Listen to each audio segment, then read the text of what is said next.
Bismillahirrahmanirrahim. Assalamualaikum warahmatullahi wabarakatuh. Alhamdulillahi wa kafa wassalatu wassalamu ala nabiyil mustafa. Asyhadu an la ilaha illallah wahdahu la syarika lah wa asyhadu anna sayyidana wa habibana Muhammad sallallahu alaihi wasallam la nabiyya ba'da. Amma ba'd. Bapak-bapak dan ibu-ibu, ikhwan dan akhwat, hafizakumullah. Alhamdulillah, kita kembali dipertemukan oleh Allah dalam majlis yang mubarakah ini, majlis tadabbur Al-Quran, sebaik majlis yang diadakan oleh manusia di atas bumi ini, yaitu majlis yang padanya dibacakan ayat Al-Quran dan tadabburi isi kandungannya, yang mana dalam majlis tersebut Allah limpahkan rahmat, karunia, maghfirah, serta dinaungi oleh para malaikat yang memintakan ampunan kepada seluruh orang yang mengikutinya. Mudah-mudahan kita semua, sebagaimana pada hari ini kita senantiasa dikumpulkan oleh Allah dalam majlis virtual ini, mudah-mudahan Allah kumpulkan pula kita kelak semuanya di dalam surga Firdausil A'la. Amin ya rabbal alamin. Bapak dan Ibu, ikhwan dan akhwat rahimakumullah, karena ada kesalahan teknis, barangkali untuk pembacaan kalam ilahi kita tiadakan pada hari ini. Kita langsung masuk ke materi pembahasan, yaitu surah Al-Baqarah yang hari ini ayat 112 insyaallah ya. Bapak dan Ibu hafizakumullah, mari kita buka mushaf kita masing-masing atau melihat ke layar monitor laptopnya masing-masing. Kita melihat kepada ayat 112 ya. A'udzubillahi minasyaitonirrajim. Bismillahirrahmanirrahim. Di dalam ayat 112 ini, atau ayat 111 ya, ayat 111, sebentar,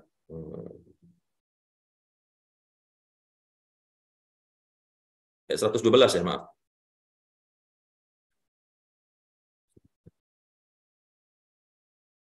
Ya. Wa qalatil yahudu laisatin nasara ala syai'.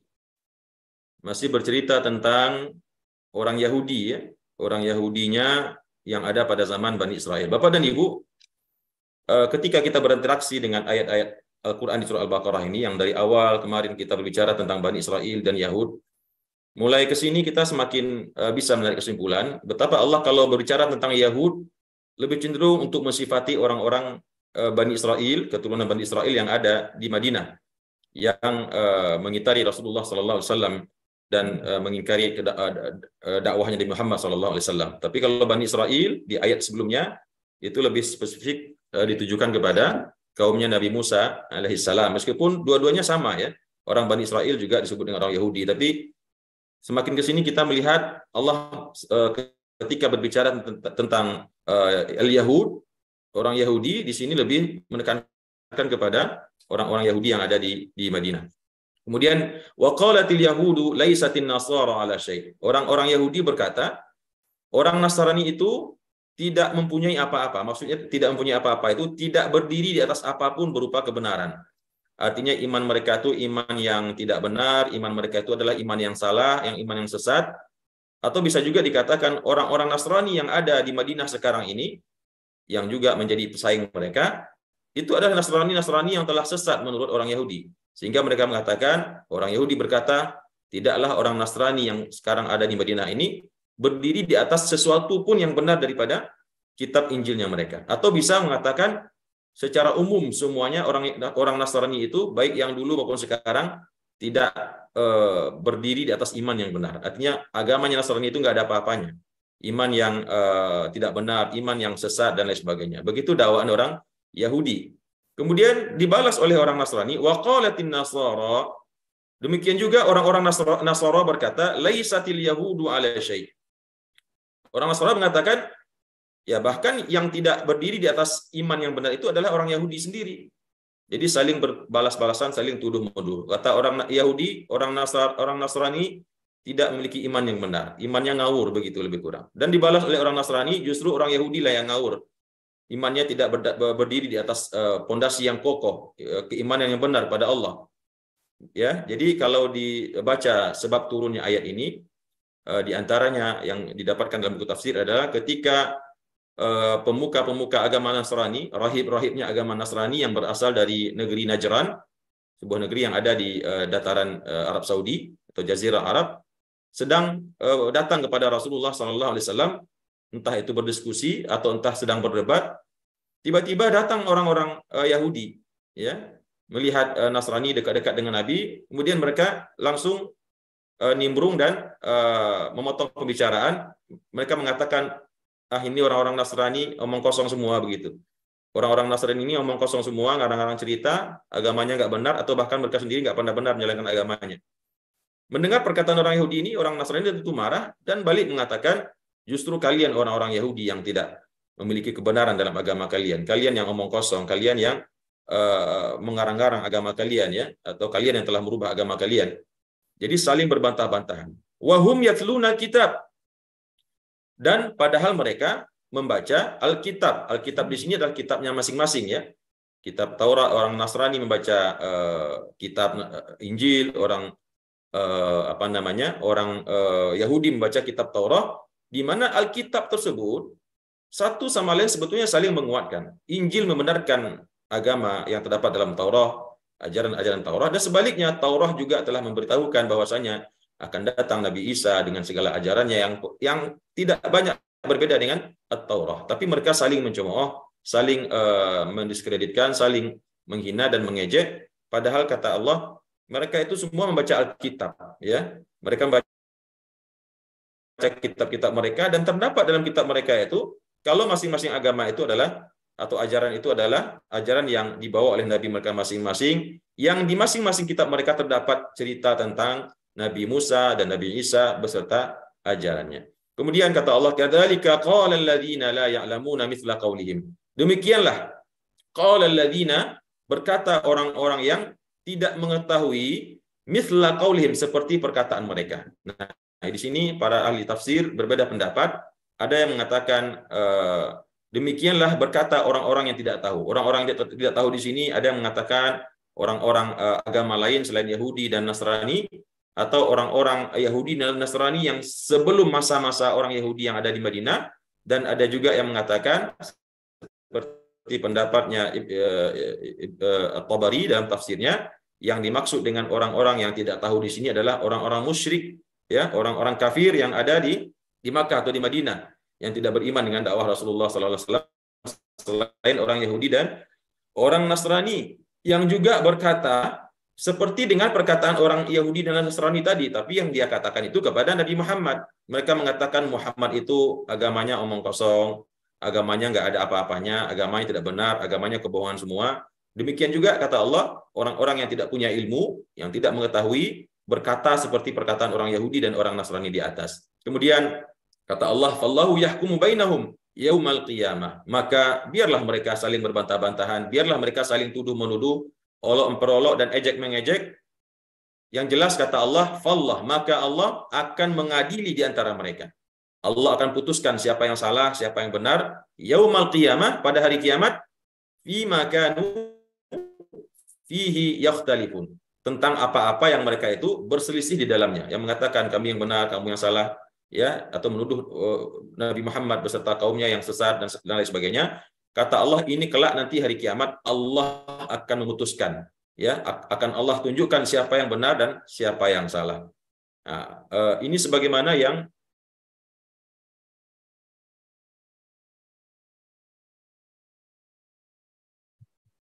sebentar, putus screen-nya.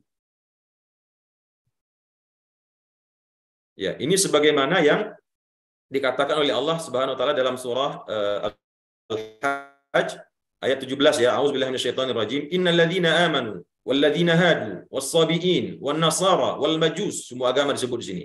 Orang yang beriman bersama Rasulullah, wal ladzina hadu, orang-orang yang beragama Yahudi, ya. Kemarin ada salah seorang bapak yang bertanya ke saya di chat, mungkin saya sedikit khilaf dalam menjawab, ternyata ada dalam Al-Qur'an kalimat hadu, ya, orang-orang yang masuk kepada agama Yahudi, was-sabiin, orang-orang ahli bintang, peramal bintang, wan nasara, orang-orang Nasrani, dan orang-orang Majusi, walladzina asyraku, dan orang-orang musyrik, innallaha yafsilu bainahum yaumal qiyamah. sesungguhnya Allah akan memberikan keputusan di antara mereka pada hari kiamat. Jadi semua mereka yang saling berbantah-bantahan sesama mereka dan membantah dakwah agamanya Nabi Muhammad SAW kelak nanti pada hari kiamat akan diberikan keputusan oleh Allah, akan diberitahukan siapa yang berada dalam kebenaran, dalam hak, dan siapa yang berada dalam kebatilan. Meskipun kita sebagai umat Islam yakin dengan sepenuhnya ya bahwasanya agama kita lah, agama Islam lah, Rasulullah SAW lah dengan Al-Qur'annya, agama dan Rasul serta kitab yang diridhai oleh Allah di akhir zaman ini untuk umat manusia. Kemudian dalam ayat berikutnya Allah mengatakan, "Wa man azlamu mimman mana'a masajid Allah." Setelah Allah tadi berbicara tentang, jadi Allah Subhanahu wa taala ini Bapak dan Ibu, kalau kita melihat ya, sebentar-sebentar seperti telah selesai acaranya. Allah tutup dengan ungkapan Allah Maha Tahu, Allah akan menghukum bagi mereka azab yang pedih. Tapi tiba-tiba kemudian cerita lagi tentang kisah orang Yahudi ya, seakan-akan tidak habis-habisnya. Nah, di sini kalau kita ingin memahami Bapak dan Ibu, ikhwan akhwat, sesungguhnya kan Al-Qur'an ini seperti pernah kami sampaikan turun dalam fase yang cukup panjang. Yang disingkat ketika kita membaca pada pagi hari ini dalam tempo 1 jam ya. Jadi seakan-akan tidak nyambung begitu. Tapi sebetulnya kalau kita pahami, begitu sayangnya Allah kepada Nabi Muhammad dan umatnya ya. Setiap ada kejadian, setiap ada keingkaran, setiap ada sikap-sikap orang Yahudi yang membuat sedih dan tersakiti hati Nabi Muhammad dan umat dan pengikutnya, Allah turunkan lagi ayat. Dikorek-korek terus oleh Allah tentang perbuatan mereka ini. Yang itu semakin membuat mereka terkaget-kaget gitu ya, terkejut-kejut gitu istilahnya, terkaget dan terkejut. Bagaimana ini Muhammad ini bisa tahu tentang karakter nenek moyang kita, tentang sifat-sifat kita ya. Seakan-akan Muhammad itu mengetahui isi hati mereka begitu. Dan tentunya itu adalah wahyu dari Allah Subhanahu wa taala. Kemudian di ayat berikutnya Allah mengatakan, "Wa man azlamu mimman mana'a masajidallah." Dan siapa yang lebih zalim lagi daripada orang-orang yang menghalang-halangi masjid-masjid Allah an yuzkara fiha ismuh, untuk disebut nama Allah padanya. Wa sa'a fi kharabiha, dan orang tersebut berusaha untuk merusaknya atau merobohkannya. Ayat ini secara umum menegur ya, memperingatkan orang-orang yang pekerjaannya itu berbuat zalim ya, karena Allah kata Allah tidak ada orang yang lebih zalim di atas dunia ini daripada orang-orang yang menghalang-halangi orang beribadah di rumah Allah ya. Nauzubillah, ini meskipun ceritanya berkaitan dengan perbuatan orang Nasrani yang dulu menghalang-halangi orang untuk beribadah di Masjidil Aqsa, atau dalam tafsir Ibnu Katsir beliau lebih cenderung mengatakan yang dimaksud dengan orang yang zalim menghalang-halangi manusia atau orang beriman beribadah di masjid Allah adalah yaitu orang-orang musyrik yang ada di Mekah ketika umat Islam melakukan haji pada peristiwa perjanjian Hudaybiyah, namun mereka halangi, terpaksa Nabi Muhammad beserta pengikutnya tertahan di Hudaybiyah. Di situ mereka dipaksa untuk menandatangani perjanjian dan akhirnya Nabi Muhammad beserta pengikutnya tidak jadi umroh dan akhirnya memotong kambing sebagai dam ya, karena tidak jadi menyempurnakan ibadah umroh. Ya, dua versi ya. Tapi yang jelas secara umum ayat ini memberikan informasi bahwasanya kata Allah, siapa yang lebih zalim lagi daripada orang-orang yang menghalangi masjid Allah untuk berzikir orang-orang padanya, ya. Dan orang tersebut melakukan kerusakan kepada masjid-masjid tersebut, ya. Nauzubillah. Meskipun kita sekarang telah hidup di zaman yang modern, tapi banyak kita temui. Saya bahkan pernah mengalami melihat orang-orang yang dengan sengaja memboikot masjid, menutupi jalan menuju masjid atas dalih tanah sengketa lah, atau atas dalih tanah wakaf yang tidak jadi diakui sehingga tanah tersebut harus dijual dan sebagainya. Masjid yang begitu besar akhirnya ditutup, dipalang, sehingga orang yang tadinya ramai sholat di situ menjadi tidak bisa lagi sholat. Ini masuk kategori orang-orang yang menghalang-halangi masjid untuk beribadah di sana.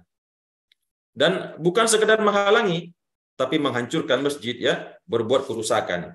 Nah, di sini Imam Ibnu Katsir lebih cenderung mengatakan yang dimaksud oleh Allah di sini adalah orang-orang musyrikin di Mekah yang menghalangi Nabi Muhammad SAW untuk tawaf, dan bukan sekadar menghalangi, mereka merusak Masjidil Haram itu dengan membuat patung-patung, membuat sesembahan, bahkan mereka tawaf dengan tidak memakai busana ya di Masjidil Haram tersebut, sebagaimana dulu perangainya orang-orang jahiliyah di Mekah. Kemudian kata Allah, ulaika ma kana lahum ayyadkhuluha illa khaifin.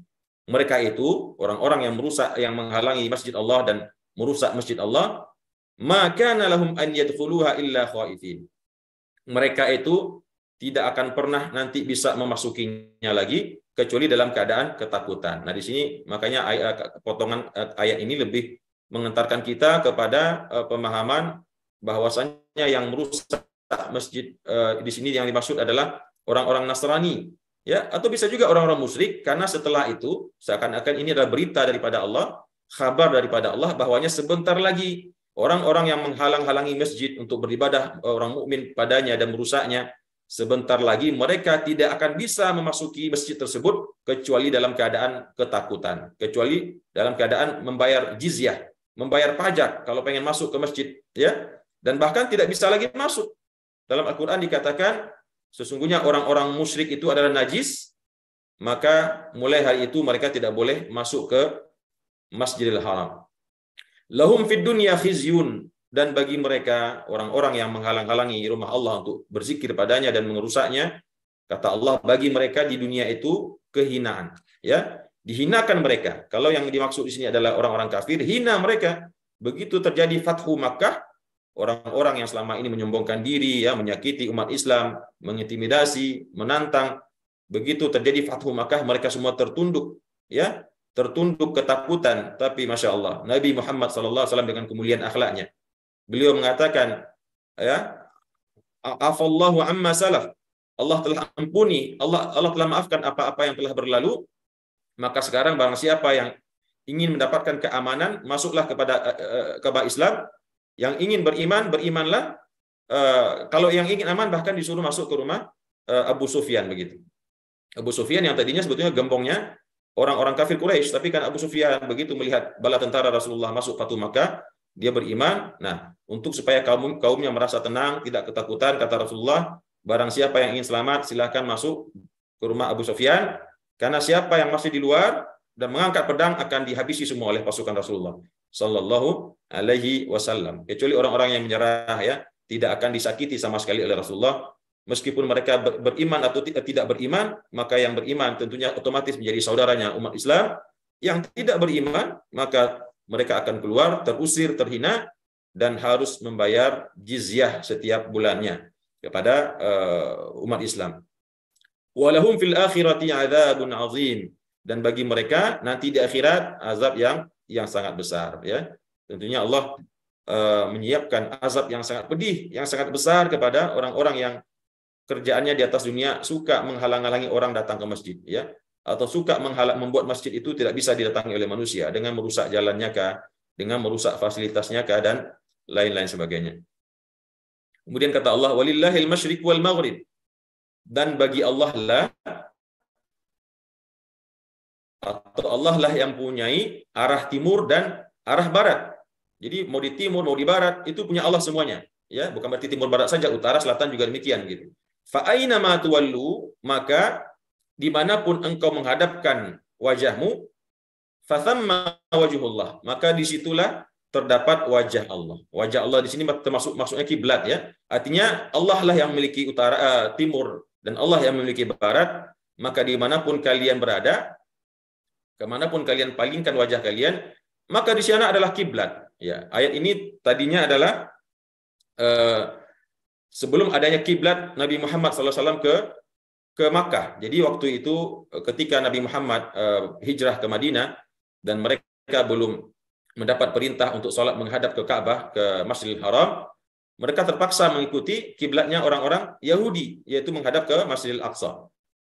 Betapa sedih hati Nabi Muhammad, ya, pengikut beliau, karena diolok-olok juga oleh orang-orang Yahudi, ya. Itu lihat Muhammad, katanya agamanya, ajarannya baru, ajaran menyempurnakan, tapi kiblatnya toh juga sama dengan kiblat kita.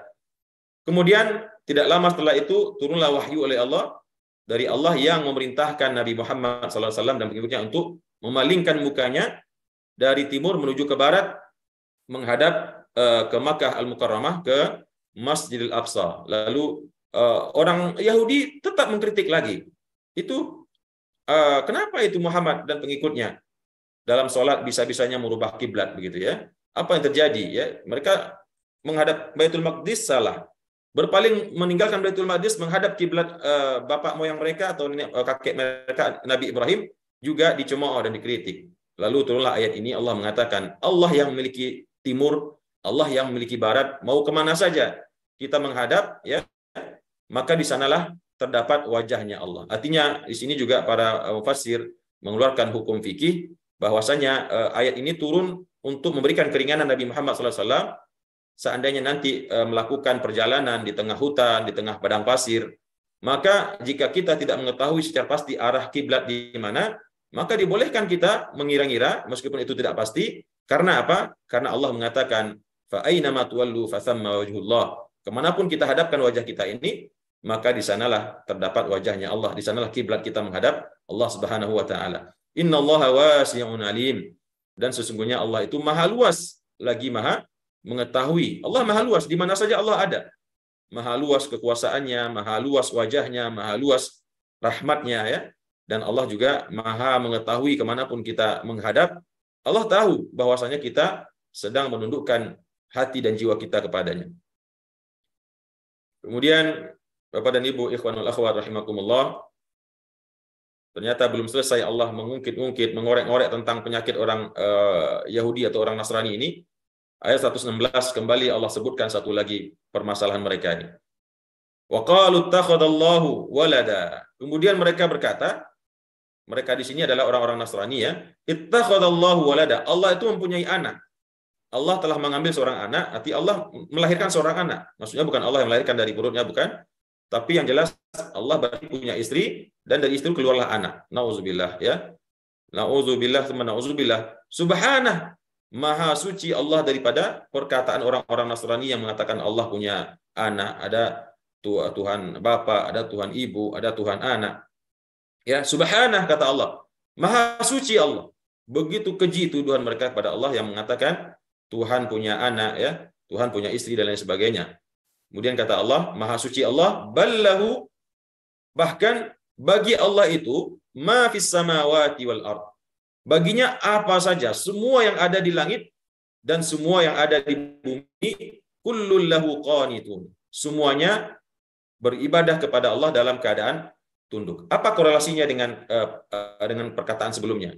Perkataan sebelumnya mengatakan orang Nasrani mengatakan Allah punya anak, kemudian Allah mengatakan subhanah, maha suci dia, akan tetapi atau bahkan justru dia adalah zat yang memiliki semua yang ada di langit dan semua yang ada di bumi. Artinya, bagaimana mungkin seorang atau sesosok zat, sebuah zat yang merupakan Tuhan semesta alam punya anak? Berarti dia harus ngurusin anak, begitu ya. Berarti anaknya juga nanti akan lahir menjadi seorang sosok yang tidak lebih kurang akan sama juga dengan dia, begitu. Ini adalah sebuah keyakinan yang sangat sesat dan menyesatkan kalau orang-orang yang mengatakan Allah mempunyai anak, ya. Tetapi Allah itu adalah zat yang memiliki seluruh apa yang ada di langit dan seluruh yang ada di bumi, yang mana semuanya tunduk dan patuh beribadah kepada Allah, yaitu qanitun, tunduk dan patuh beribadah kepada Allah Subhanahu wa taala. Badi'us samawati wal ard. Allah lanjutkan kembali memuji dirinya sini untuk mematahkan argumen orang yang mengatakan Allah punya anak, Allah mengambil anak. Katanya Allah adalah pencipta langit dan bumi. Badia hampir sama artinya dengan khaliq. Badia di sini menciptakan dengan penuh keindahan. Menciptakan dari tidak ada menjadi ada, tapi bersifat indah, bersifat teliti dan bersifat luar biasa. Itulah disebut dengan badia. Ya, dia menciptakan sesuatu dari tidak ada menjadi ada dengan ciptaan yang luar biasa, kehebatannya. Allah lah yang telah menciptakan langit-langit, 7 lapis langit, wal ard, dan demikian juga dengan bumi. Wa idza qada amran, dan jika Allah itu memutuskan suatu perkara, fa innama yaqulu lahu, maka sesungguhnya dia cukup berkata kepada perkara itu, kun fayakun. Meskipun Allah dikatakan dia yang menciptakan langit dengan 7 lapis, dia yang menciptakan bumi dan segala isinya, bagi Allah kalau ingin menjadikan sesuatu, cukup mengatakan kun fayakun. Antara 2 huruf saja, antara huruf kaf dan huruf nun. Ya, ketika Allah mengatakan kun, maka jadilah semua yang Allah inginkan. Ya, karena Allah Maha Kuasa. Kemudian terakhir Bapak dan Ibu rahimakumullah, Wa qala alladziina la ya'lamun. Kemudian orang-orang yang tidak mengetahui, orang-orang yang tidak mengetahui di sini tadi kita jelaskan orang-orang tidak mengetahui itu bisa berarti orang-orang Yahudi, orang-orang Nasrani ya, yang ada pada Nabi Muhammad SAW, yang ingin pula bertindak tanduk atau berperangai seperti seperti Bani Israel zaman Nabi Musa yang berkata kepada nabinya, atau bisa juga yang dimaksud dengan layak lamun di sini adalah orang-orang musyrik ya, orang-orang kafir yang ada di Madinah atau di Mekah. Orang-orang yang tidak mengetahui berkata, laula yukallimunallah au ta'tina ayah. Apakah tidak mungkin Allah itu berbicara kepada kami secara langsung? Laula yukallimunallah. Ya, cara menerjemahkannya, apakah tidak mungkin Allah berbicara kepada kita? Au ta'tina ayah, atau diberikan kita sebuah mukjizat. Sebuah ayat di sini artinya mukjizat, tanda, sebagaimana dulu di zaman Nabi Musa alaihissalam, ya, diberikan mukjizat-mukjizat yang membuat mereka beriman, seperti dibelahnya Laut Merah dengan tongkat Nabi Musa, seperti dipukulnya batu, mengalir di sana 12 mata air, dan lain-lain sebagainya, seperti mukjizatnya Nabi Isa yang bisa menghidupkan orang mati, ya, membuat burung dari tanah liat kemudian dihidupkannya. Nah, ini permintaan orang-orang musyrik atau orang-orang yang tidak mengetahui ya. Apakah bisa Muhammad ini mengajak kami atau mengajak kita untuk berbicara dengan Allah sebagaimana dulu umatnya Nabi Musa juga bisa diajak oleh Nabi Musa mendengar perkataan Allah meskipun tidak sampai terdengar karena mereka semua mati dan yang terdengar malah petir gitu ya. Sekarang mereka juga meminta hal yang sama. Lalu kata Allah, kadzalika qala alladziina min qablihim. Demikian jugalah dulu perkataan orang-orang yang sebelum mereka. Mithla qaulihim, sama dengan perkataan mereka. Orang-orang sebelum mereka siapa?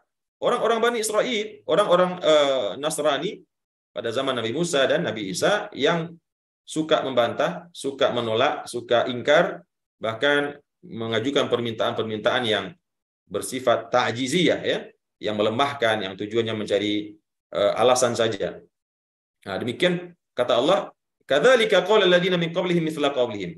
Demikian juga orang-orang sebelumnya berkata seperti apa yang mereka katakan. Tasyabahat qulubuhum, maka hati mereka itu sama saja kata Allah. Sama saja hati antara orang Bani Israel zaman Nabi Musa, antara orang Nasrani zaman Nabi Isa, antara Bani Israel yang ada di Madinah, Yahudi yang ada di Madinah, atau orang-orang Nasrani yang ada di Madinah, Majusi, Sabi'in. Begitu juga orang-orang kafir musyrikin Mekah dan Madinah. Tasyabahat qulubuhum, hati mereka itu sama semua, mirip saja semuanya. Ya, mirip, sama-sama ingkar, sama-sama kufur, sama-sama tidak mau beriman pada Allah. Qad bayyanal ayati liqaumi yuqinun. Sungguh kami telah menjelaskan tanda-tanda yang banyak ya, tanda-tanda yang banyak kepada orang-orang yang mau meyakininya. Kemudian ayat terakhir, inna arsalnaka bil haqqi basyiran wa nadhira. Sesungguhnya kami telah mengutus engkau wahai Muhammad bil haqq, dengan kebenaran, yaitu Al-Qur'anul Karim. Basyiran wa nadhira, yang mana Al-Qur'an itu menjadi berita gembira kepada orang-orang yang beriman, wa nadhira, untuk menjadi pengingat kepada orang-orang yang ingkar, orang-orang yang kufur, orang-orang yang munafik. Begitu juga orang-orang beriman itu sendiri supaya tidak melenceng daripada keimanannya dan tetap istiqamah. Jadi Al-Qur'an itu menjadi basyir wa nadhir, pemberi kabar gembira dan kabar bertakut. Kabar gembira akan adanya surga bagi orang yang beriman dan taat dan beramal soleh, dan adanya neraka bagi orang yang ingkar, kufur dan bermaksiat. Wala tus'alu an ashabil jahim, dan kamu wahai Muhammad sekali-kali tidak akan diminta pertanggungjawaban terhadap orang-orang yang menjadi penghuni neraka. Nah, di sini dalam penjelasan tafsir baik di At-Tabari atau Ibnu Katsir ada yang mengatakan maksud daripada ujung ayat 119 ini, dan kamu wahai Muhammad tidak akan ditanya tentang orang-orang yang tidak mau beriman dan kemudian menjadi penduduk neraka jahim. Di situ dijelaskan Nabi Muhammad suatu kali menangis terisak-isak. Beliau mengatakan, ya laita sya'ri madza fa'ala abawai, ya laita sya'ri madza fa'ala abawai. Kata beliau, ya Allah, betapa sedihnya ya, bagaimana gerangan sekarang ini nasib kedua orang tuaku, ya, yang mana bapaknya Nabi, ibunya Nabi meninggal dalam keadaan tidak beriman dengan agama tauhid. 3 kali beliau mengatakan demikian sampai akhirnya Allah turunkan ayat ini yang menyatakan bapaknya Nabi Muhammad, ibunya Nabi Muhammad telah meninggal dalam keadaan kafir, dan sekali-kali Nabi Muhammad tidak akan pernah ditanya pertanggungjawaban terhadap orang-orang yang dimasukkan ke dalam neraka Jahim, termasuk kedua orang tua beliau. Itu menurut satu pendapat.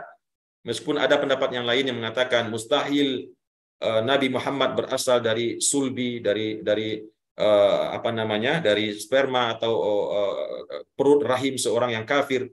Padahal beliau adalah khairul anbiya wal mursalin, sebaik-baik manusia, sebaik-baik kekasih Allah, yang tentunya sejak dari garis keturunannya, sejak dari zat atau air yang menciptakannya, tentu haruslah sesuatu yang suci, sesuatu yang bersih. Begitu kata orang yang tidak menerima kalau seandainya dikatakan ayah dan ibu Nabi Muhammad SAW ada orang kafir dan masuk menjadi penduduk neraka. Wallahu a'lam, tentunya semua adalah perkara yang gaib, hanya Allah yang mengetahuinya. Kita serahkan kepada Allah Subhanahu wa taala. Demikian Bapak dan Ibu, tadabbur kita pada pagi hari ini. Mungkin karena tadi kita sempat terlambat, tidak bisa terlalu detail, tidak bisa terlalu luas pembahasan kita. Mudah-mudahan beberapa ayat yang tadi telah kita sampaikan semakin menambah ya. Masih berbicara tentang Yahudi, Nasrani, orang-orang musyrik, yang tentunya ketika kita membaca cerita-cerita ini semakin mengokohkan hati kita, memantapkan hati kita, dan semakin membuat kita mencintai Nabi Muhammad Sallallahu Alaihi Wasallam. Betapa beliau telah mengorbankan jiwa, raga ya untuk membawa risalah ini. Makanya kalau ada orang hari ini nggak mau sholat, nggak mau menegakkan Islam, betapa sedih kita melihat orang tersebut. Kalaulah dulu mereka hidup pada zaman Nabi Muhammad, mereka harus berjihad di medan perang, mengangkat pedang, dibunuh, dipotong kepalanya, dipotong tangannya, ditebus perut jantungnya, hanya untuk menegakkan agama ini. Nah, kita sekarang yang sudah enak-enak ya, yang sudah hidup dalam ketenangan, wahyunya telah cukup, telah banyak guru, telah banyak media yang membuat kita harus beriman pada Allah, tapi justru banyak sekali orang yang ingkar, tidak mau beriman dengan Allah atau tidak mau menegakkan agamanya ya. Mudah-mudahan Allah dawamkan dan jadikan kita istiqamah dalam hidayah ini insyaallah ila yaumil qiyamah wa ila akhiril hayat. Demikian, terima kasih Bapak dan Ibu. Mohon maaf atas salah dan khilaf serta kekurangan. Aqulu qouli hadza wa astaghfirullah li wa lakum. Wassalamualaikum warahmatullahi wabarakatuh.